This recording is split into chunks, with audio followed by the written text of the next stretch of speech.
Hi, thanks for watching this video. So this is actually an apology video.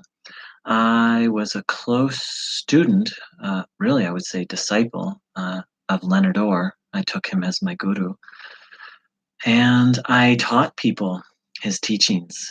And now I'm making this video to apologize for some of the things that I taught.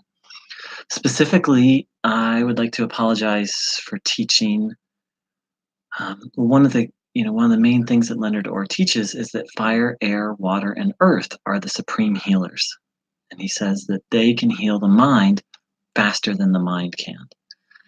And actually, in my experience, I've come to realize that isn't true.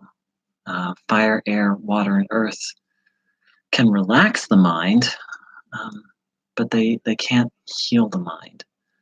And that's, part of Leonard Orr's teaching is that you have to do these things every day. And I taught that as well.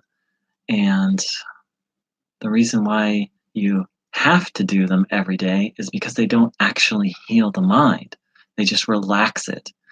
It's like going to get a massage. Like, yes, it relaxes the body, and um, but it's in the end, it's not going to really change the body. A massage might change the body a little bit, so maybe that's not the best metaphor. But let's put it this way, if you want to heal the body, going to get a massage isn't going to do it. Now, it's a little confusing because um, fire, air, water, and earth, they feel so good. They feel so good. And they have such a profound impact on the body. However, they can't heal the mind. And that's part of the reason why Leonard Orr is insistent, like, oh, you have to do them every day. And in fact, I knew him. I was very close to Leonard Orr. Not only was I a disciple, I was a secretary for a while, and I taught at Rebirth International. And I was sort of second in command, meaning when the student of Leonard's who was above me, Heike Strombach, when she wasn't in town, it was like, well, I was kind of like the number one teacher.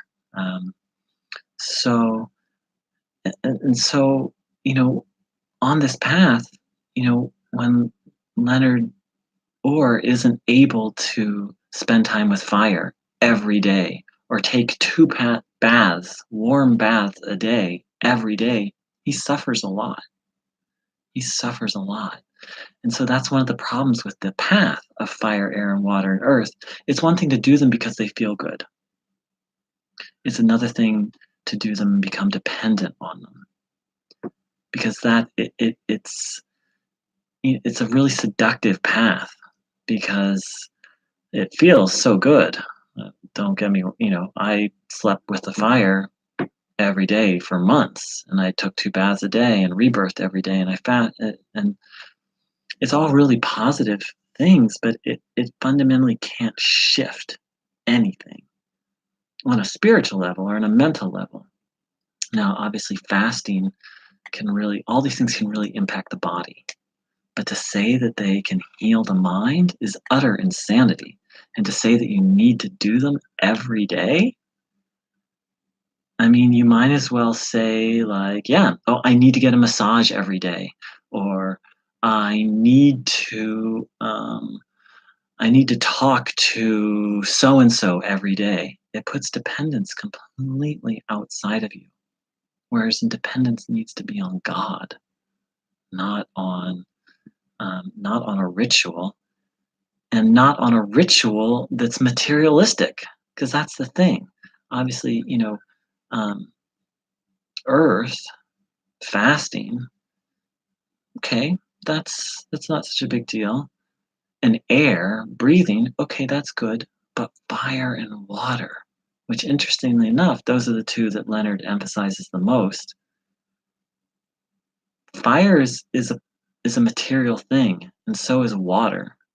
And so if you want to become dependent on something material, it I mean, it's certainly healthier than taking antidepressants, but it's basically the same thing. It's seeking liberation or salvation based on a material object. Now, granted, fire and water are obviously much more natural and healthier than than an antidepressant, but it's not a cure. It's not a cure. It can be a cure for the body. They can have a positive effects on the body, but spending time in front of a fire, spending time in water, it's not going to heal your mind.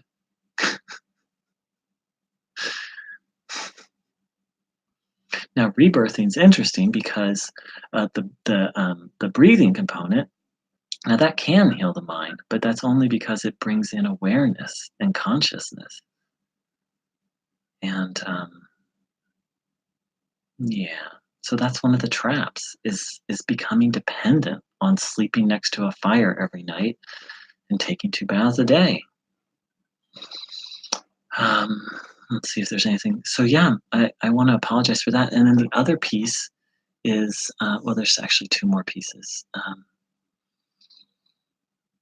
The other piece is that ecologically and environmentally, if 1% of the world followed the path Leonard Orr is teaching, it'd be an environmental catastrophe. Let me repeat that. If 1% of the world took up the practices that Leonard Orr is specifically, now I'm talking about fire and water, of bathing twice a day in warm water, not just warm, hot water. Warm water would be different. We could all go, we could all go live on a tropical island and swim in the ocean, but this is hot water. If 1% of the world took that up, the resources that it would cost, uncalculated. I mean, it'd be ridiculous. It's not sustainable. It's just not natural. And anyway, the immortal yogis that Leonard claims to have met, only one of them bathed in warm water. And so, and he didn't say that, and that was Haitakan Babaji, and he didn't say, oh, this is the path to physical immortality. He just bathed in warm water. He didn't really explain it. So yeah, I'm deeply sorry for, it's one thing to teach these practices, but it's another thing to call them spiritual purification. They're not, they're physical purification. Now, rebirthing can be a form of spiritual purification only because it brings repressed material into awareness. That's a spiritual process. But fire, air, and water, earth, as Leonard Orr teaches them, minus the air part, is really physical purification. And